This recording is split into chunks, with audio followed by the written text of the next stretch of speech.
2 દિવસ બાદ વેસ્ટર્ન ડિસ્ટર્બન્સની શક્યતા છે। 17 અને 18 તારીખે હળવું વેસ્ટર્ન ડિસ્ટર્બન્સ થશે। 25 થી 28 તારીખ દરમિયાન ગુજરાતમાં અસર જોવા મળશે। દક્ષિણ ગુજરાતના ભાગો આહવા, વલસાડ, નવસારી, સુરતના ભાગોમાં અસર થવાની શક્યતા છે। સૌરાષ્ટ્રના દરિયાકાંઠાના વિસ્તારોમાં પણ ક્યાંક તેની અસર જોવા મળશે। તો વાદળછાયું વાતાવરણ રહી શકે છે અથવા તો કમોસમી વરસાદની પણ શક્યતા। શિયાળામાં પણ ઉનાળા અને ગરમીનો અહેસાસ થઈ રહ્યો છે। હવે વાતાવરણ કેવું રહેશે, ઠંડીનો ફરી રાઉન્ડ આવશે કે નહીં તે જાણીશું। આપણી સાથે છે હવામાન નિષ્ણાત અંબાલાલ પટેલ। કાકા, અત્યારે જે રીતે મોસમ જોવા મળી રહી છે, આગામી દિવસોમાં વાતાવરણ કેવું રહેશે, ઠંડીનો રાઉન્ડ આવશે કે નહીં? હવે આ વખતે ઠંડીનો રાઉન્ડ આવવાની શક્યતા ઓછી છે। અલબત્ત આ પશ્ચિમ વિક્ષોભ લગભગ હમણાં હટી જશે, એટલે કંઈક ઠંડા પવનો સહેજ ફૂંકાશે, પરંતુ તારીખ 17 ને 18માં બીજો પશ્ચિમ વિક્ષોભ આવશે।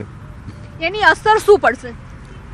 એની અસર લગભગ તે પાકિસ્તાનના ભાગો અને મેદાની ભાગો, રાજસ્થાનના ભાગો અને લગભગ દેશના ઉત્તરીય પર્વતીય પ્રદેશોના થોડા ભાગો અને વરસાદ, એનો કમોસમી વરસાદ જે છે એ લગભગ 5 ml તેથી ઓછો અને 20 ml સુધી થવાની શક્યતા રહે છે।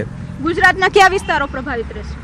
આમાં ગુજરાતના વિસ્તારો પ્રભાવિત થવાની શક્યતા જોવા જઈએ તો ગુજરાતમાં વાદળવાયુ આવવાની શક્યતા રહેશે અને આ ઉપરાંત અરબ સાગરનો ભેજ જે છે એ તારીખ 24 બાદ 24, 26, 27, 28 કે આ માસના અંત સુધીમાં અને માર્ચની શરૂઆત સુધીમાં હવામાનમાં પડતા આવ્યા જ કરશે।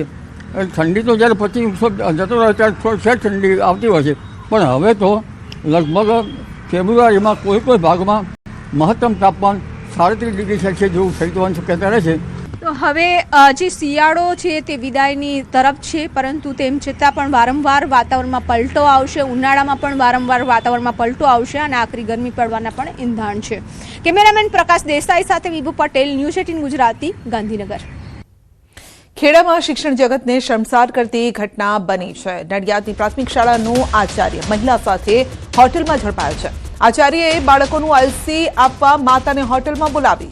લંપટ ઇન્ચાર્જ આચાર્યનો આ વિડીયો પણ વાયરલ થયો છે। વાયરલ વિડીયો અંગે ન્યૂઝ 18 ગુજરાતી પુષ્ટિ નથી કરતું। નિવાસી કમળાબા પ્રાથમિક શાળાના આચાર્યએ મહિલા સાથે અમદાવાદની હોટલમાં તેઓ ઝડપાયો। ઇન્ચાર્જ આચાર્ય કિરીટસિંહ ઝાલાએ મહિલાને જબરદસ્તી હોટલમાં બોલાવી હોવાનો આક્ષેપ છે। બજરંગ દળના કાર્યકરોએ મહિલા સાથે હોટલ પહોંચતા પોલ ખુલી ગઈ। હાલ સમગ્ર મામલે પોલીસ સ્ટેશનમાં ઇન્ચાર્જ આચાર્ય વિરુદ્ધ અરજી કરવામાં આવી છે।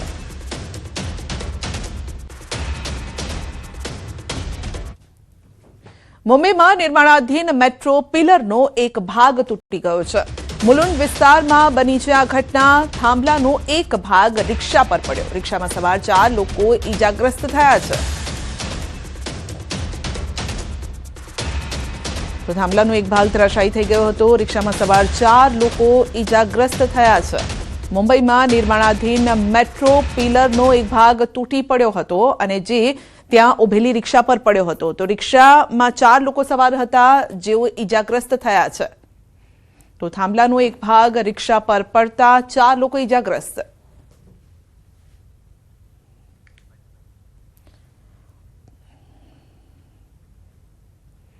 અમદાવાદમાં અટવામાં રફતારના રાક્ષસો બેફામ બન્યા છે। પૂરપાટ ઝડપે આવતી કારે સર્જ્યો અકસ્માત। સ્ટીયરિંગ પરથી કાબુ ગુમાવતા કાર ઝાડ સાથે અથડાઈ હતી। અકસ્માતમાં ગાંધીનગરના 24 વર્ષના યુવકનું મોત થયું છે। યુવક બારેજડી તરફ જઈ રહ્યો હોવાનું સામે આવ્યું છે। અકસ્માતની ઘટના સીસીટીવીમાં કેદ થઈ છે। જામનગરના ધ્રોલ નજીક અકસ્માત સર્જાયો હતો। જાયવા બસ સ્ટેન્ડ પાસે ધડાકાભેર પંચરની દુકાનમાં ટેમ્પો ઘૂસી જતા અફરાતફરી મચી ગઈ। અકસ્માતની ઘટના સીસીટીવીમાં કેદ થઈ છે। સ્ટીયરિંગ પરથી કાબુ ગુમાવતા અકસ્માત સર્જાયો। અકસ્માતમાં ડ્રાઈવરને સામાન્ય ઈજા પણ પહોંચી છે।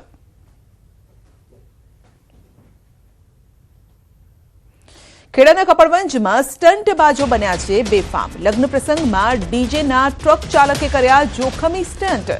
ટ્રક ચાલકના ખતરનાક સ્ટન્ટનો વિડીયો વાયરલ થઈ રહ્યો છે। જોખમી સ્ટન્ટ કરી ટ્રાફિક નિયમોના ધજાગરા ઉડાડ્યા। શું તંત્ર આવા બેફામ ચાલકો સામે કાર્યવાહી કરશે?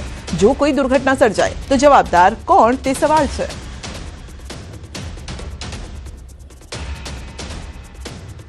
વડોદરામાં થાર અકસ્માત મામલે નિવેદન ડીસીપી મંજીતા વણઝારાનું નિવેદન છે 3 યુવતી થારમાં લગ્ન પ્રસંગમાંથી ઘરે જઈ રહી હતી 19 વર્ષીય યુવતીની ધરપકડ કરાઈ છે ડીસીપીનું કહેવું છે કારમાં અન્ય 2 યુવતીઓ પણ સવાર હતી થાર ગાડી ઓવર સ્પીડમાં હતી કે નહીં તે અંગે તપાસ ચાલી રહી છે તો ચાલક યુવતીએ નશો કર્યો હતો કે નહીં તે અંગે મેડિકલ ચેકઅપ કરાયું છે રિપોર્ટ આવ્યા બાદ વધુ તપાસ કરવામાં આવશે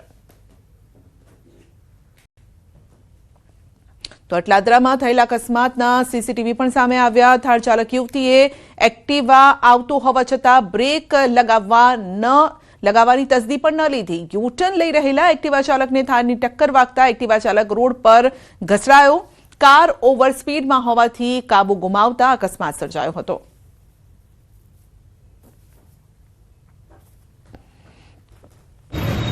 મને એવું લાગે છે ગાડી એટલી સ્પીડમાં હતી કે બરોડામાં એટલી સ્પીડમાં ગાડી ચલાવવું જ ના જોઈએ આમ તો એટલો ગુનો દાખલ થવો જોઈએ અને બીજી ગાડી તમે જોઈ શકો છો ગાડીના હાલત પરથી ખબર પડે ગાડી કેટલી સ્પીડમાં હશે આજે 2 ગાડીને એટલો કચુંબર થઈ ગયો છે કે ન જોવી જેવી વાત થઈ ગઈ છે આ એટલે બધું ઘટના સ્થળ પછી થયું છે મારો ભાઈ ઘટના સ્થળ પર જ મૃત્યુ પામેલ છે અમે શંકા છે કે નશો કર્યો છે તો જ આટલી સ્પીડમાં ગાડી કોઈ છોકરીઓ ભગાવે આ ત્રણેય બહેનો એમના કોઈ લગ્ન પ્રસંગ પતાવીને પરત જતા હતા એ દરમિયાન આ ઘટના બની છે અને આ ફેટલ એક્સિડન્ટનો ગુનો નોંધી અને રિષિકા સદનાનીની અટકની કાર્યવાહી કરવામાં આવી છે એની મેડિકલ રિપોર્ટ અને એના